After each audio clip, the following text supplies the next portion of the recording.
La ilaha illa anta subhanaka inni kuntu minadh-dhalimin. La ilaha illa anta subhanaka inni kuntu minadh-dhalimin. Hii ni dhikri nzito, ni dhikri kubwa, ni dhikri ya maajabu sana. Mtu yoyote atakayeisoma dhikri hii mara tatu, la ilaha illa anta subhanaka inni kuntu minadh-dhalimin, la ilaha illa anta subhanaka inni kuntu, mara tatu, ndani ya siku tatu, lolote lile ambao amemuomba Mwenyezi Mungu inshallah Allah atampa. Lakini atakayeiongezea akasoma kama mara 110, watu wa fadhail adhkari wanasema basi ndani ya masaa 12 aloliomba Allah atampatia. Miidam lina kheri ndani yake. Dhikri hii ni dhikri kubwa.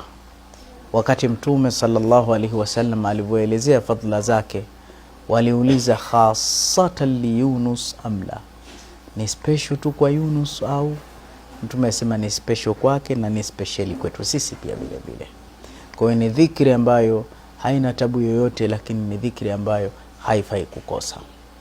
Lakini papo hapo tuiunganishie na dhikri nyingine, inasema hivi: subhanallahi wa bihamdihi subhanallahi alazim.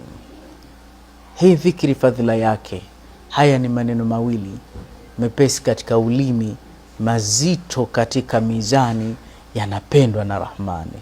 Kalimatan khafifatan ala lisan thaqilatan ala almizan habibatan ila Rahman. Allah anayapenda sana na yana uzito mkubwa mizanini na ni mepesi kutamka. Anayetamka maneno haya, fadhila yake imekuja kwamba awe na madhambi mithlu zabadul bahar, madhambi yake yote yanafutwa. Lakini pia umemfurahisha Allah. Wewe ukimfurahisha Allah kiumbe wewe, ufikiri Allah atakufanyia nini? Unaonaje ukigusa pahala ambapo umemgusa president wa nchi, ufikiri atakuacha hivi hivi? Haya maneno yanakutengeneza, unakuwa rafiki wa Allah, unakuwa mpenzi wa Allah. Tafuta ushoga, tafuta urafiki na Allah, jipendekeze kwa Allah, tafuta kile kitu kwa Allah mwenyewe anakipenda. Mtume hajatudanganya, anasema habibatani ila Rahmani, Mwenyezi Mungu mwingi wa rehema anapenda. Kwa hiyo hata hivi nilivyosema tu, Mwenyezi Mungu kaniangushia jicho lake kwa furaha.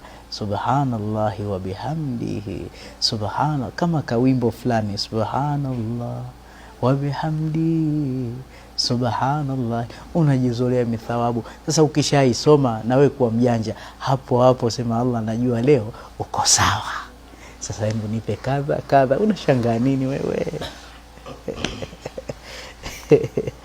Naam.